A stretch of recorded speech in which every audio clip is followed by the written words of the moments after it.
Yeah. Our next speaker is Jessica Roelands from the Leiden University Medical Center. Is the pointer somewhere here? Yes. This is this one. This is forward. Good. Yes, thanks for the introduction. And today I'd like to show you our experience with using digital spatial profiling from NanoString. And in this project, we use this technology to better understand colorectal cancer tumourigenesis. So with the implementation of the population screening for colorectal cancer, we see a large increase in the diagnosis of the early stages of colorectal cancer.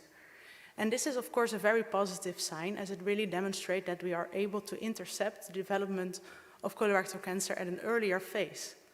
But at the same time, it also makes it necessary for us to better understand these early stages of disease and also better predict the clinical behavior, as it is now clear that we cannot just simply superimpose the prognostic factors for more advanced stages of disease to these early stages of colorectal cancer.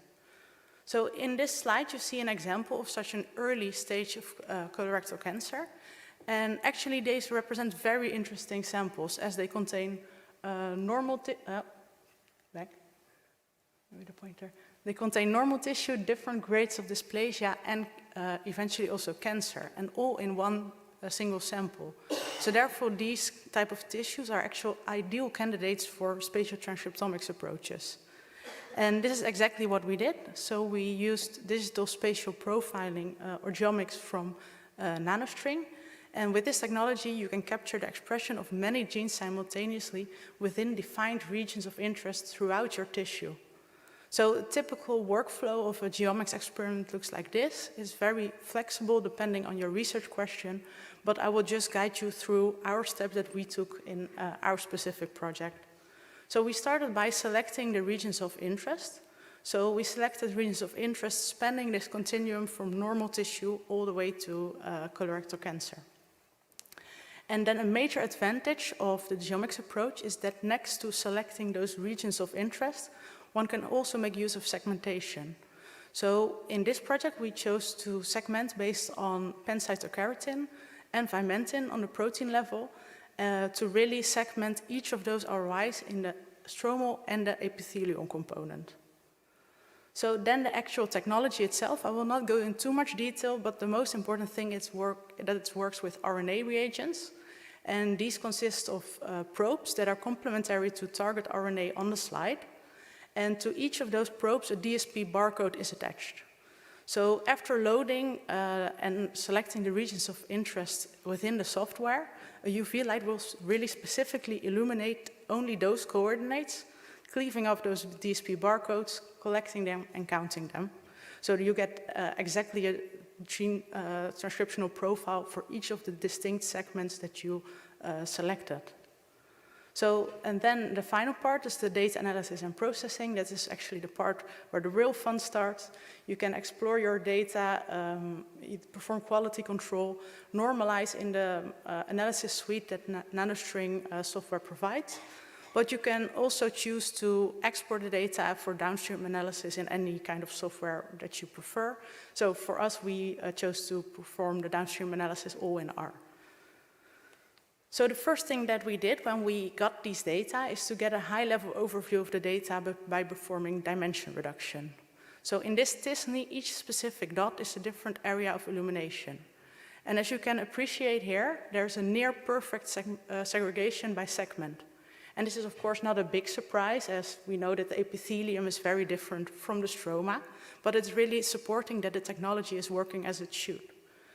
And this is again confirmed when we look at the most differentially expressed genes by segment. A lot of epithelial markers are up in the epithelium, and collagenases, for example, in stroma. So we do not see a very clear pattern when we annotate the same tSNE by sample ID, but things get really interesting if we now overlay this tSNE with the different histologies. So you can see both in the stromal compartment as well as in the epithelial compartment that there is a segregation of the normal areas from the high-grade dysplasia and invasive cancer. So really showing that there's, in both compartments, differences in gene expression. So this is a different way to represent the same data in a heat map, and this contains the full probe set containing over 1,800 genes of the cancer transcriptome atlas. It's now also possible with whole transcriptome, but of course I will just give, for this sake of time, for this talk, some highlights of the things that we can do with this type of data. So we started by looking at the most differentially expressed genes by histology. So we did this for the epithelium and for the stroma separately. So here you can see a top few genes that have very consistent changes in gene expression, and we wanted to validate this on protein level. So for sake of time, I'll just show you one, which is MUC4. And in immunohistochemistry, we could really confirm that also on a protein level, this MUC4 is really only present in the normal areas and low-grade dysplasia, while it's virtually absent in the high-grade dysplasia and cancer. So same for stroma. We also take one representative example, which is the Ty1 gene. Is known to be expressed on cancer-associated macrophages.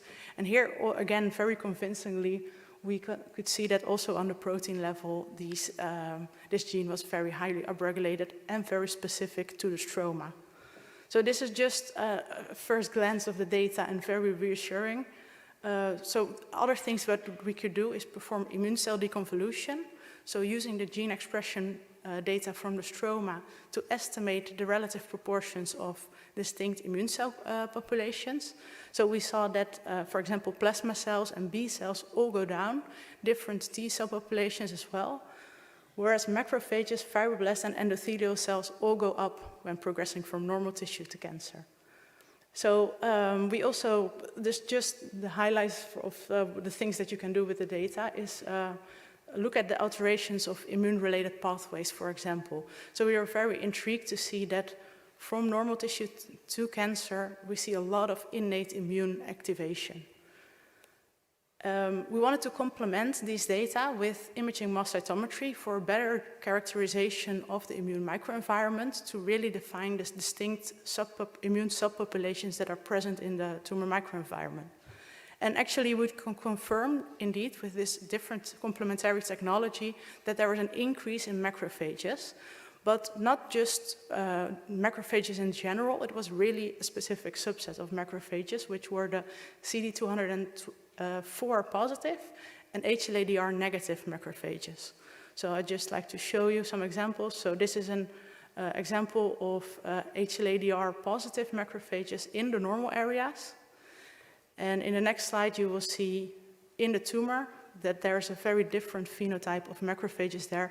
It's really the HLA-DR negative and CD204 positive macrophages. So another thing that this technology offers is to look at receptor-ligand combinations and see how they both change and if there are some changes that occur in parallel.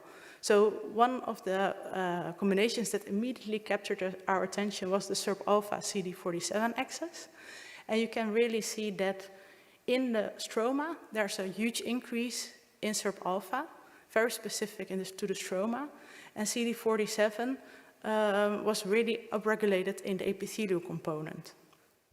So this could suggest that because SERP-alpha CD47, this axis is known by binding this ligand-receptor interaction that the macrophages, phagocytic activity gets inhibited.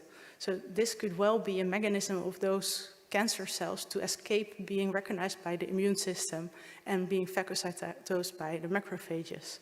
So we did a lot more with this, but just like to show you that we also validated this on protein level, and we're still further looking into this, but this is a very nice example of how this technology can bring some insights into the interaction between epithelial cells and immune cells. So that and a lot more of different kinds of analysis that we did with this data is available in our publication in Gut. And with that, I'd like to conclude and thank you for your attention.